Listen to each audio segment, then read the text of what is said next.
Olá pessoal, sejam todos bem-vindos à terceira lição da disciplina Técnicas de Medição do curso de Engenharia Elétrica da UFCG. Nesta lição abordaremos o tema Análise Estatística de Medições. Nesse primeiro vídeo, a parte 1 dessa aula, vamos fazer a introdução à análise estatística dessas medições. Bons estudos e vamos lá. Como foi visto anteriormente, para se obter os resultados satisfatórios em uma medição, é imprescindível que conheçamos todas as variáveis envolvidas naquele processo e, naturalmente, a influência de cada uma delas no mensurado ou no fenômeno que está sob análise. Então, nesse processo de medição, há influências desde os instrumentos que são utilizados na medição, até o método de medição que foi adotado, bem como o procedimento. E ainda a influência do próprio operador, do experimentador que está envolvido naquele processo de medição. Então, todas essas influências elas contribuem para a incerteza no resultado final da medição. Então, neste material, vamos apresentar as principais incertezas nos processos de medição e apresentar algumas dicas de como essas incertezas podem ser eliminadas ou podem ser diagnosticadas no processo de medição. Então, é esperado que ao final da lição vocês compreendam o que é uma análise estatística de uma medição, que vocês consigam calcular a incerteza de uma medição, bem como as incertezas calculadas ao instrumento ou aos instrumentos que são utilizados naquela medição, bem como a incerteza de todo o processo de medição. E ao final, compreender o que é o intervalo de confiança em um processo de medição, na apresentação dos resultados em si. Então, nesta aula, nesse vídeo, vamos se ater basicamente a uma introdução de uma análise estatística de uma medição. Como foi discutido anteriormente, o resultado de uma medição, então um conjunto de medidas que são coletadas naquela medição, elas estão quase sempre afetadas por algum erro, como foram apresentados anteriormente. Esses erros podem ser, por exemplo, um equívoco, uma distração do operador, ou, em algumas situações, até uma própria fraude, o experimentador ele induzir a erros no processo de medição, ou seja, mascarar o resultado dessa medição.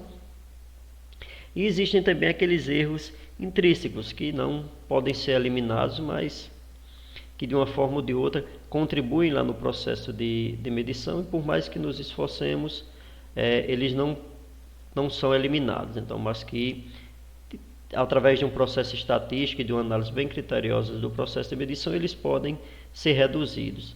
Então, essa influência dessas variáveis, elas precisam ser estudadas para que nós possamos, pelo menos, minimizar os erros presentes naquela medição. Então, a necessidade de estudar essa estatística do processo de medição, ela decorre da natureza aleatória do processo de medição em si e dos objetos que estão envolvidos, no caso o objeto sob análise, o mensurado, que pode ser um objeto ou um processo de medição, ou um fenômeno, como por exemplo, você medir as dimensões de um objeto, ou medir um fenômeno, como medir a tensão, medir a corrente de uma carga. Então, para que os resultados da medição eles sejam corretos, ou seja, sejam adequados e nos permitam tomar decisões acertadas ou pelo menos otimizadas, necessitamos de ferramentas estatísticas.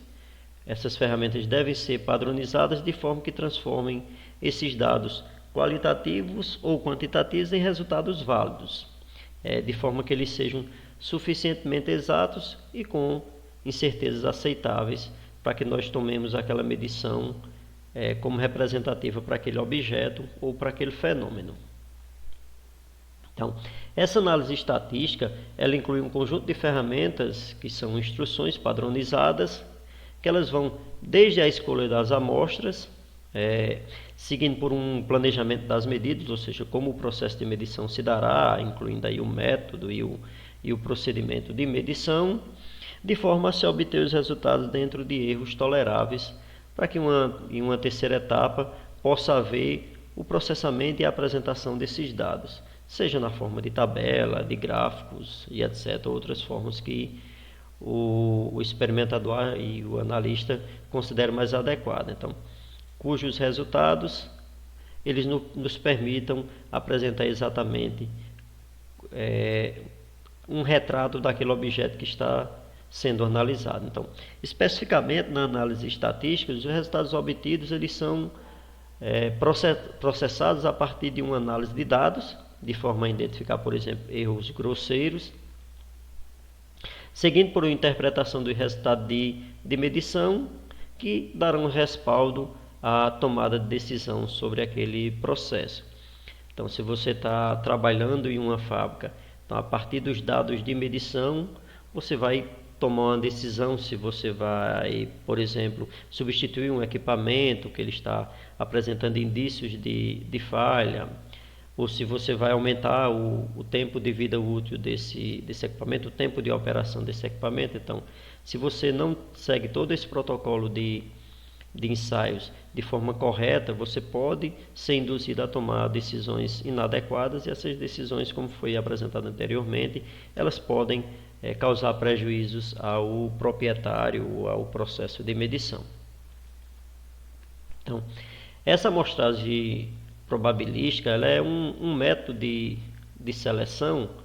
Ele deve ser utilizado de forma aleatória, que ele utiliza a estatística para selecionar aleatoriamente um pequeno grupo de objetos que vão representar uma grande população. Então, quando a gente está falando de população aqui, a gente não está falando do ser humano em si, mas você está falando de um elemento que ele possa representar um todo, né? Se você está testando, por exemplo, lâmpadas de uma fábrica de lâmpadas, você coletar algumas amostras de lâmpadas de forma que ela possa representar toda a população de lâmpadas que precisam ser avaliadas. Então, em geral, não se tem acesso a toda essa população, ou às vezes não é economicamente viável, já que demandaria mais testes, mais horas de testes e, consequentemente, mais custos na implantação e na avaliação desses objetos. Então, não necessariamente é economicamente viável analisar ou estudar aquele fenômeno a partir de todos os objetos que você tem acesso. Então, com isso, vamos recorrer a amostras de uma população sob interesse. Vamos supor, por exemplo, que a gente tem uma fábrica de multímetros para fazer o teste e a inspeção desses multímetros, fazer uma análise desses multímetros. Então, em geral, a fábrica do multímetro ela não vai efetuar uma inspeção e ensaio em 100% dos componentes que vão ser instalados no multímetro. Faz algumas verificações de qualidade e conformidade em momentos específicos durante o processo de medição, seja no início, no meio ou no fim do processo. Logo no início do processo produtivo é efetuada a inspeção utilizando técnicas de amostragem daqueles lotes que foram recebidos. Então, a partir da análise de alguns desses componentes, você tenta tirar uma conclusão do todo. Então, nesse caso, como vantagem você tem a economia e rapidez no processo de análise, mas aí como desvantagem você tem que os erros, mas como desvantagem você tem que os resultados obtidos eles estão sujeitos a uma margem de erro.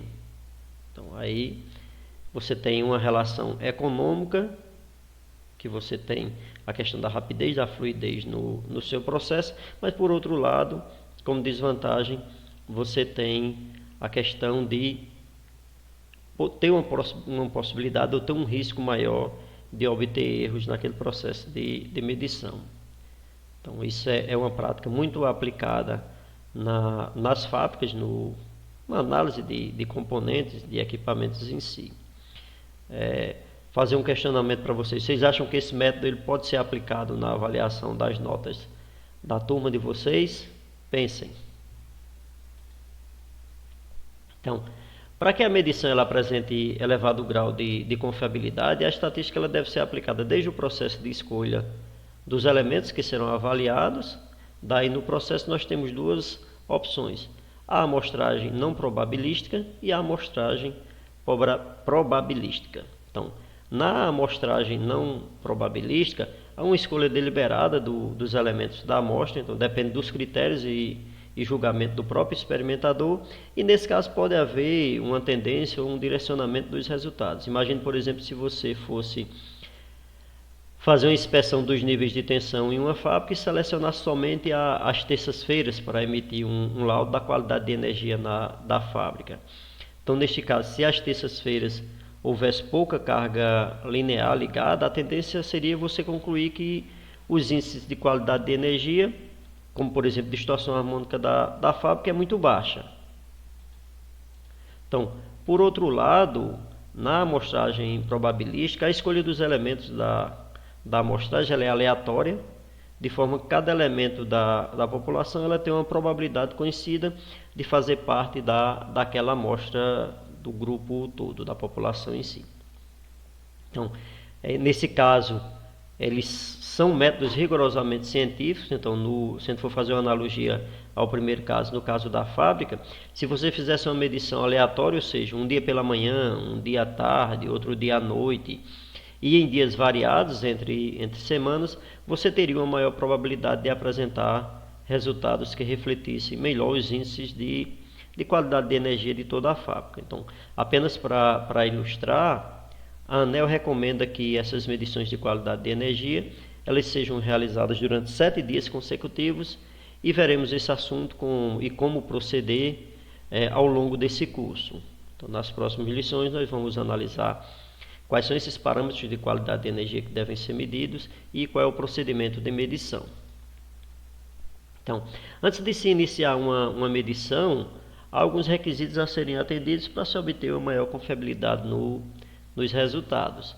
Então, a medição ela deve começar com a especificação apropriada do mensurado, então seja um objeto ou um processo, seguida de uma especificação do método de medição e do procedimento de medição, e, por fim, você possa, a partir do processamento desses dados, a partir dessa medição, você ter resultados satisfatórios. Então, primeiro você vai fazer uma especificação do mensurado, depois a escolha do método de medição e, no final, o procedimento e as etapas de medição, que é como se dará efetivamente os ensaios lá do seu objeto do mensurado em si. Então, ao final do processo de coleta dos dados de medição, desde que sejam seguidas as instruções padronizadas, desde a escolha das amostras, seguindo por um método de procedimento adequado, os dados podem ser analisados em basicamente 3 etapas. Então, a primeira etapa seria a análise crítica dos dados, então, no qual ela compreende a conferência dos dados coletados, verificando se houve erro, sejam por motivos externos, ou seja, por erros do experimentador, ou por algum outro motivo, algum equipamento, e de forma que esses erros possam ser analisados e possam ser interpretados, e dependendo da medição, do resultado da medição, alguns dados desses possam ser inclusive excluídos, possam ser cancelados. Então, em uma outra etapa, nós teremos a apuração dos dados, e nessa apuração dos dados aí entra a estatística em si. Então,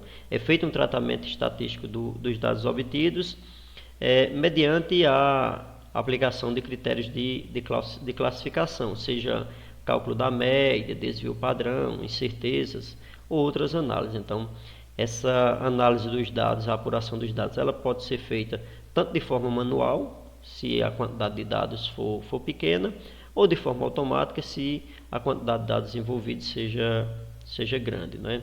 Ou se houver muita matemática em si envolvida nos dados, você pode fazer esse tratamento dos dados a partir de planilhas ou de softwares específicos. Então, depois de processados, os dados podem então ser apresentados, seja na forma de tabelas, gráficos, então, cujos resultados nos forneçam as características da amostra, do objeto sob análise, e que nos permitam deduzir as características e as propriedades do mensurado.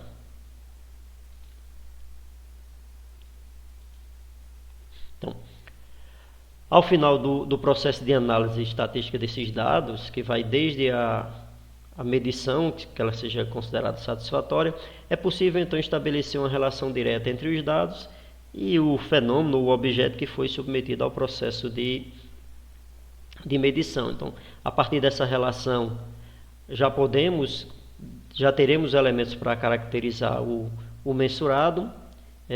Em um campo mais amplo, você pode emitir um parecer sobre as condições do mensurado. Então, no exemplo apresentado sobre medição de qualidade de energia da fábrica, você pode, por exemplo, apresentar resultados conclusivos como consumo, demanda, fator de potência, e a partir desses dados apresentar soluções ou pontos que necessitem de adequações para aquela instalação. Então, a partir do momento que você foi contratado para fazer análise dessa instalação, você vai fazer as medições, vai fazer essa análise dos dados e vai emitir um parecer, e nesse parecer você pode inclusive indicar alguns pontos que necessitem de correções e quais são essas correções que devem ser feitas para dar um direcionamento ao seu cliente. Então aí você deixa de fazer aquele básico de apresentar uma tabela de resultados e você apresenta soluções que é efetivamente o que o cliente está interessado. Ele está interessado que você apresente uma solução para os problemas que eventualmente venham ocorrer na fábrica ou na instalação dele. Então, nós vimos até aqui uma introdução à análise estatística de uma medição. Então, não é o objetivo desse material esgotar todo o conteúdo sobre análise estatística de medições, tendo em vista que aqui abordamos inicialmente aqueles conceitos principais e que irão lhe capacitar na sua vida profissional enquanto engenheiro eletricista. Não deixe de assistir ao próximo vídeo, nele vamos abordar sobre incertezas de medição. Então, até o próximo vídeo.